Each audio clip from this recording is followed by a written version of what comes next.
இந்த குழந்தை வாழ பிறந்த குழந்தை, என் குலத்தையே தழைக்க வைக்கிறதுக்காக பிறந்த குழந்தை.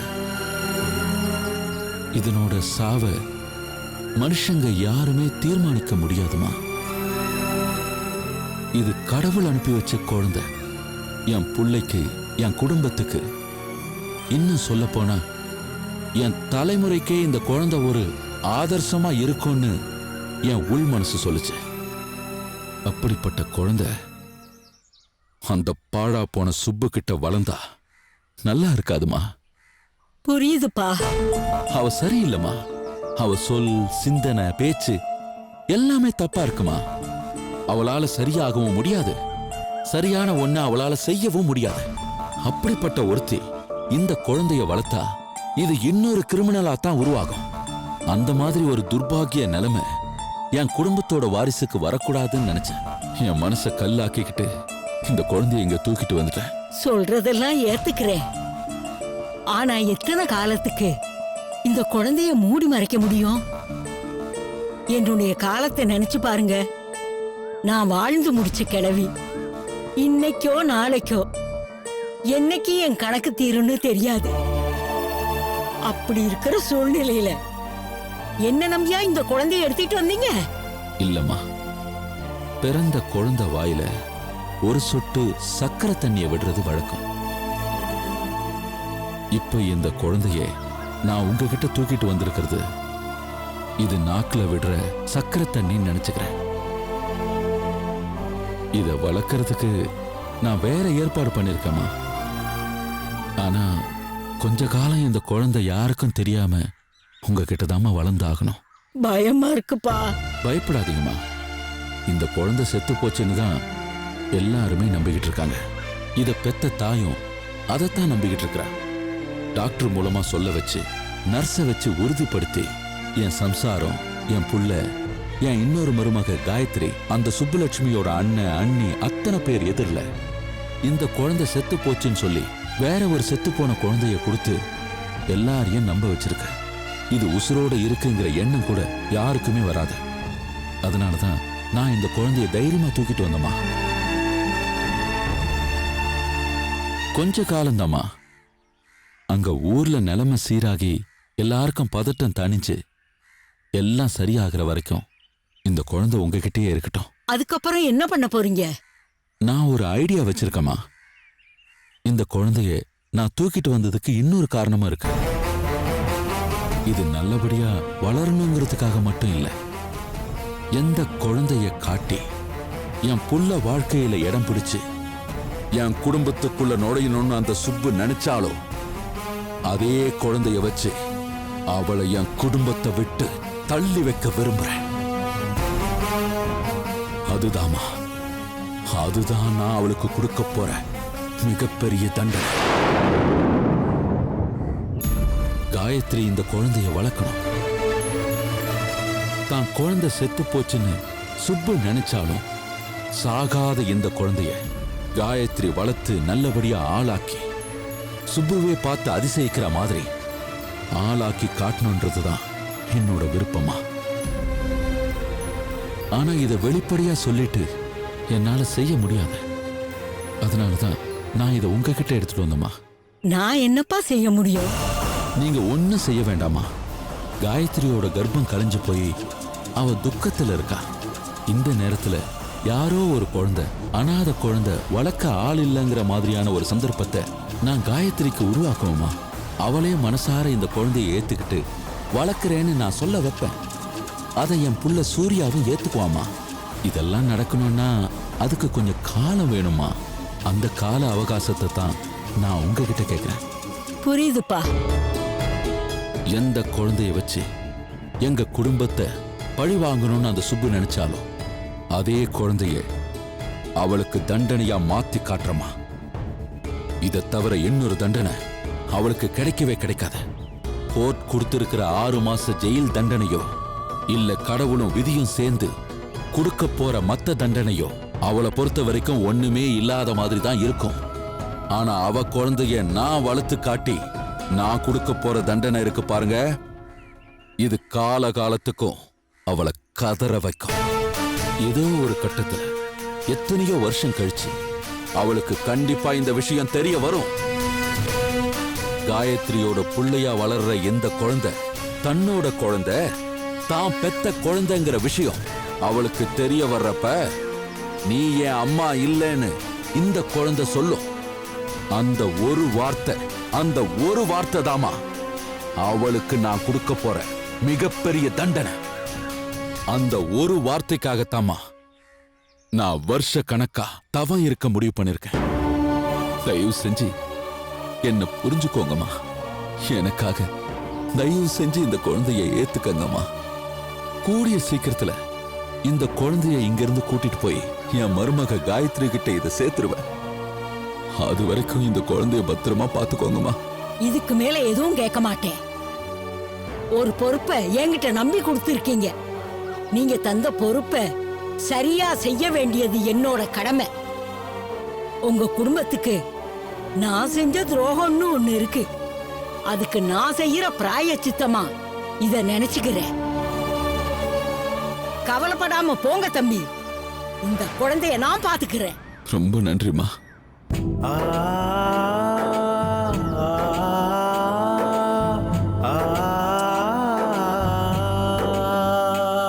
பாத்துமா, பத்திரமா.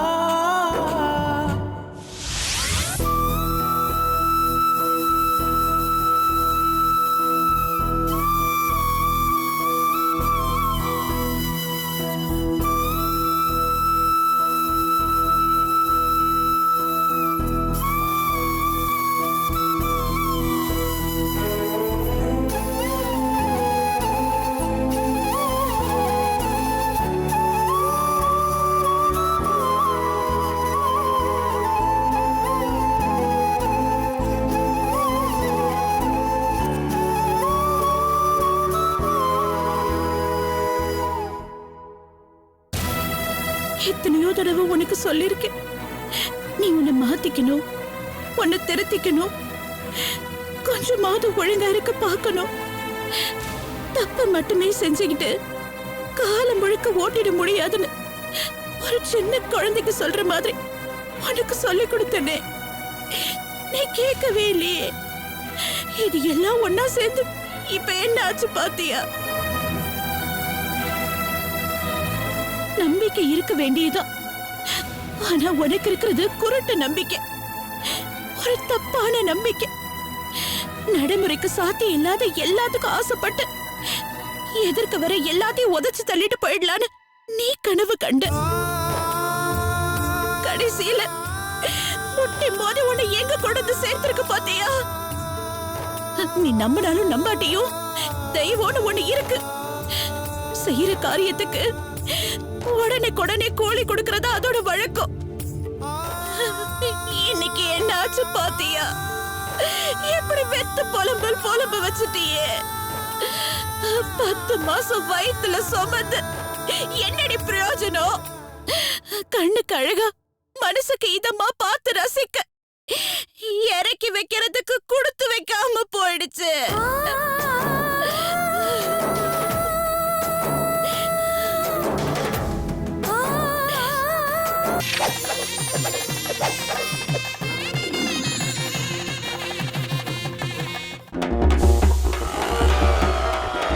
ஏண்டா என்ன பார்த்து ஏண்டா இந்த கேள்வி கேட்டா? வாக்ஸ் பாப்னா என்ன சார்? திருப்பதினா லட்டுடா, திருநெல்வேலினா அல்வாடா, வாக்ஸ் பாப்னா இதான்டா. இந்த ப்ரோக்ராம் எந்த டிவில வருது சார்? சாயந்தரம் தான் போறேன் இல்லையா? இந்த மாதிரி யூத்துக்கு தானே, ஓல்டேஜ்க்கு இல்லையே. இதோ பாரு, இந்த யூடியூப்ல வந்து காமெடி பண்ணா சாவச்சிரும், ஓடிடுவேன். சார் வாக்ஸ் பாப்லாம் கொடுங்க சார். அடுத்த வர பாட்டை வந்துட்டு என் அம்மாக்கு, என் அப்பாக்கு, என் அத்தைக்கு, தூத்துக்குடி இருக்கிற என் மாமிக்கு, அவர் மாப்பிள்ளைக்கு, மச்சானுக்கு, என் நாய்க்குடிக்கு, நரேந்திர மோடிக்கு எல்லாருக்கும் டெலிகேட் பண்றேன் சார். Thank you sir. யோ, இது நியூஸ் சேனல்யா? நியூஸ் சேனலா?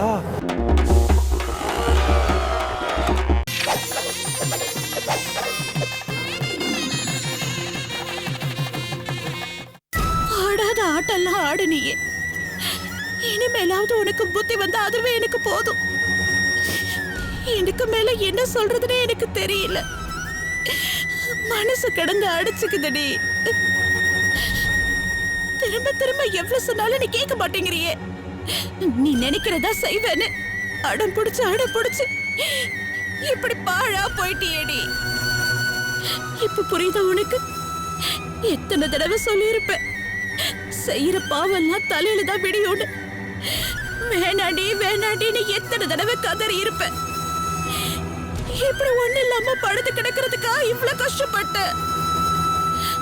ஆசைப்பட்ட புருஷனை இல்லாம போயிட்டான். நீ கண்ட கனவு குழந்தையே இல்லாம போயிடுச்சு.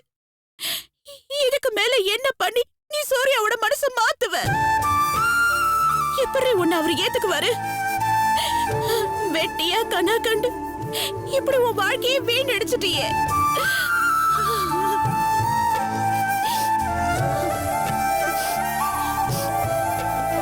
சுப்பு, ஏதாவது சாப்பிடுறியாமா? ரசம் சாதம் கொண்டு வரட்டுமா? சுப்பு, சுப்பு, என்னம்மா, என்ன பண்ணுது? நீங்க என்ன திட்டினீங்கன்னு தெரிஞ்சது. ஆனா என்ன திட்டினீங்கன்னு எனக்கு கேட்கல. எனக்கு ரொம்ப வலிக்குதாண்டி. என் வலியை தான் இவ்வளவு நேரம் நினைச்சுக்கிட்டு இருந்தேன். வலியை தவிர என் புத்திக்கு வேற எதுவுமே எட்டல. என்ன தப்பா நினைச்சுக்காதீங்க அண்ணி. டாக்டரை கொஞ்சம் கூப்பிடுறீங்களா? ஏங்க, டாக்டர் இருந்தா கொஞ்சம் கூப்பிடுங்க.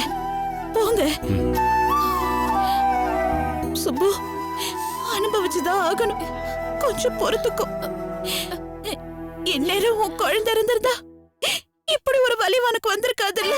வாழ்க்கை பூரா வலி இல்லாமே இருந்திருக்கலாமே. இப்ப உனக்கு முடியல பாத்தியா? இது கர்ம வீணா இல்லடி, கண்ணுக்கு தெரிஞ்சு நீயே ஏற்படுத்திக்கிட்ட கஷ்டம். தயவு செஞ்சு தப்பான வழிக்கு போகாதடி. இனிமேலாவது திருந்தி நல்ல புத்தியோட வாழ பாரு.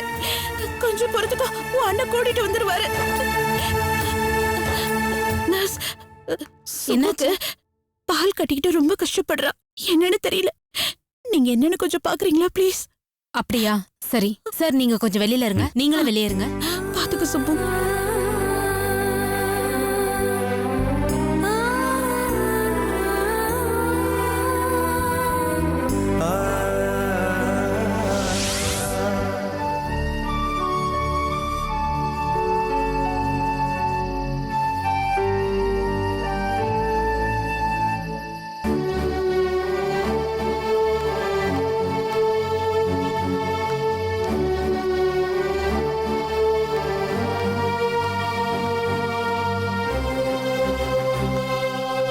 பாட்டிமா, ஆமா, வா என் தாய், வா.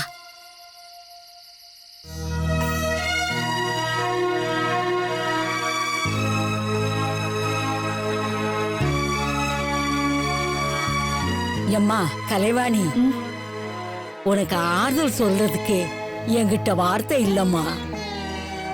பிறந்த குழந்தை செத்து போனா ஒரு தாயோட துக்கம் எப்படிப்பட்டதா இருக்கும்னு எனக்கு நல்லாவே தெரியும். ஆனா ஆண்டவன் உன் குழந்தைய எடுத்துக்கிட்டாலும் உன் தாய்ப்பாலுக்கு ஒரு வடிகால் கொடுத்திருக்காம்மா. இந்த குழந்தை பிறந்ததுமே தன் தாயை விட்டு தள்ளி வந்த குழந்தை என்ன ஏதுன்னு என்கிட்ட விவரம் கேட்காத. நான் சொல்லக்கூடாது, சொல்லவும் முடியாது. ஆனா இது ஒரு குடுப்பினம்மா. உன்கிட்ட தாய்ப்பால் இருக்கு, இந்த குழந்தைக்கு தாய் இல்ல. மானசீகமா உன்னோட குழந்தையாவே நினைச்சு இந்த குழந்தைக்கு கொஞ்ச நாளைக்கு தாய்ப்பால் கொடுமா. உனக்கு புண்ணியமா போகும் தாயி.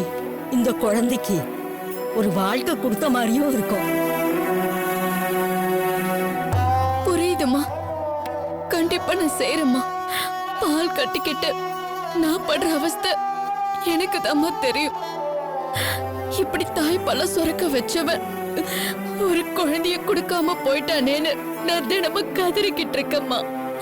அதே ஆண்டவன் தான் உங்க வடிவத்துல எனக்கு எப்படி ஒரு சந்தர்ப்பத்தை கொடுத்திருக்காமா. அழதட செல்லம், அழக்கூடாது.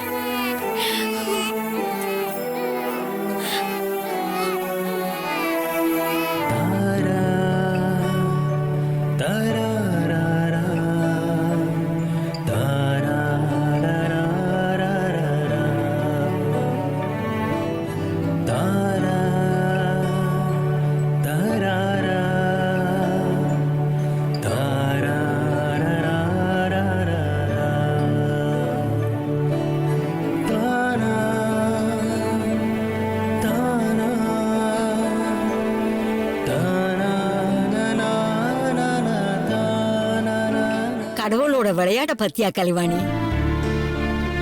இந்த குழந்தை யாரு என்னன்னு உனக்கு தெரியாது. இவனோட தாய் கருப்பா சிகப்பான்னு கூட உனக்கு தெரியாது. இது எதனால என்கிட்ட வந்து சேர்ந்தது, இதுக்கு யார் காரணம், எத்தனை காலத்துக்கு என்கிட்ட இருக்கும், எதுவுமே எனக்கு தெரியாதுமா. ஆனா எங்கேயோ பிறந்த குழந்தைக்கு இந்த கிராமத்துல நீ தாய்ப்பால் கொடுத்திருக்க. இது நீ செய்த புண்ணியமா, இந்த குழந்தை செய்த புண்ணியமா, யாருக்கு தெரியும்? நான் என்ன புண்ணியம் பண்ணிருக்கேன்னு எனக்கு தெரியல பாட்டி. நினைவு தெரிஞ்சு நான் அந்த மாதிரி ஏதோ செஞ்சதா ஞாபகமே இல்ல. ஆனா ஏதோ ஒரு கருணை கடவுளுக்கு என் மேல இருக்குன்னு மட்டும் புரியுது பாட்டி. ஒரு குழந்தைய கொடுத்த உடனே அதை தட்டி பறிச்சவன் இன்னொரு குழந்தைய கொடுத்த என் தாய்ப்பாலை குடிக்க வச்சிருக்கானே, என் மனசுக்குள்ள ஒரு பெரிய நம்பிக்கையை கொடுத்திருக்கு பாட்டி. கூடிய சீக்கிரம் எனக்கு ஒரு குழந்தை பிறக்குன்னு எனக்கு நம்பிக்கை இருக்கு பாட்டி. கண்டிப்பா பிறக்கும்மா. நான் மனசார உனக்காக பகவான வேண்டிக்கிறேன்.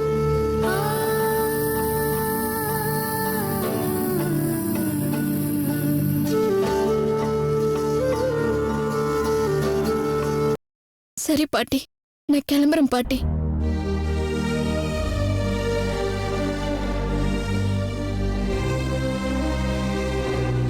கலைவாணி, என்ன பாட்டி? கொஞ்சம் இருமா, இந்த வாரேன். எம்மாடி,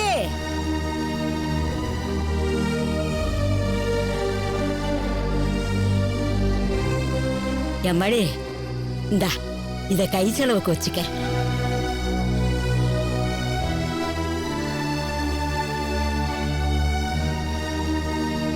எதுக்கு பாட்டி? நீ எனக்கு உதவி செஞ்சிருக்க, அதுக்கு நான் உதவி செய்ய வேண்டாமா? தாய்ப்பாலுக்கு விலையா பாட்டி? ஒரு புனிதமான காரியத்துக்கு காசு கொடுத்து கொச்சப்படுத்தலாமா பாட்டி? நாளை காலைல மறுபடியும் வந்து குழந்தைக்கு பால் கொடுத்துட்டு போறோம் பாட்டி. சரிம்மா. வரும் பாட்டி. ராசி, நீ நல்லா இருப்பம்மா. வரும் பாட்டி.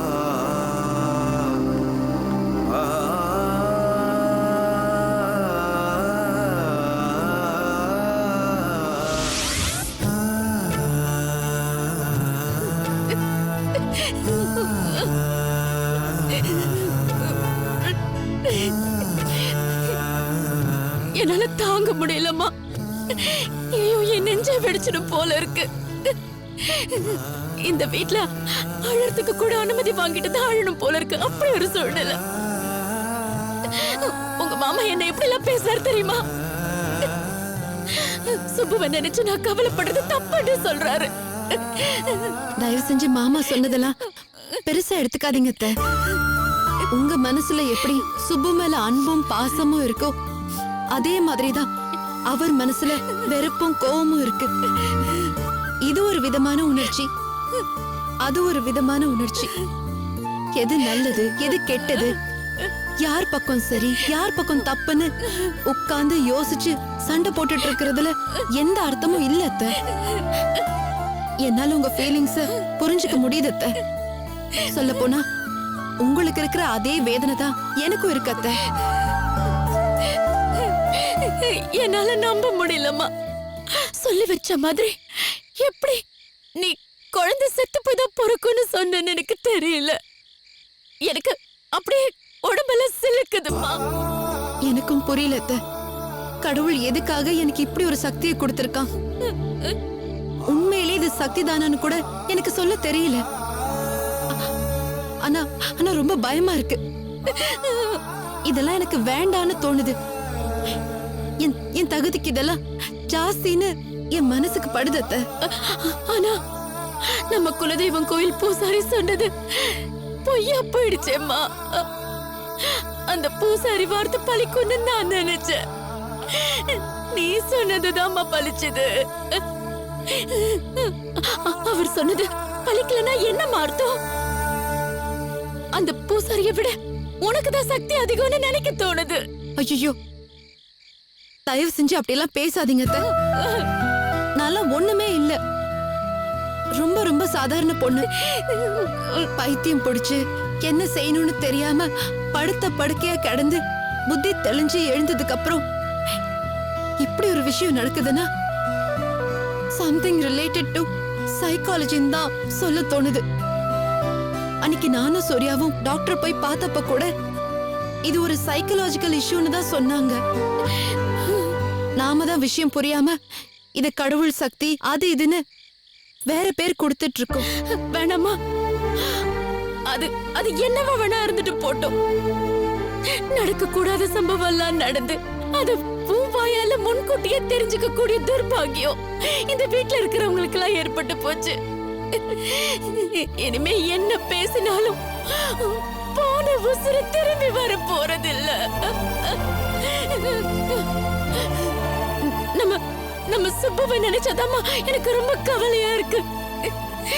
ஐயோ, அவளால இதை எப்படி தாங்க முடியும்னு எனக்கு தெரியலம்மா. எனக்கும் அப்படிதான் அத்தை தோணுது.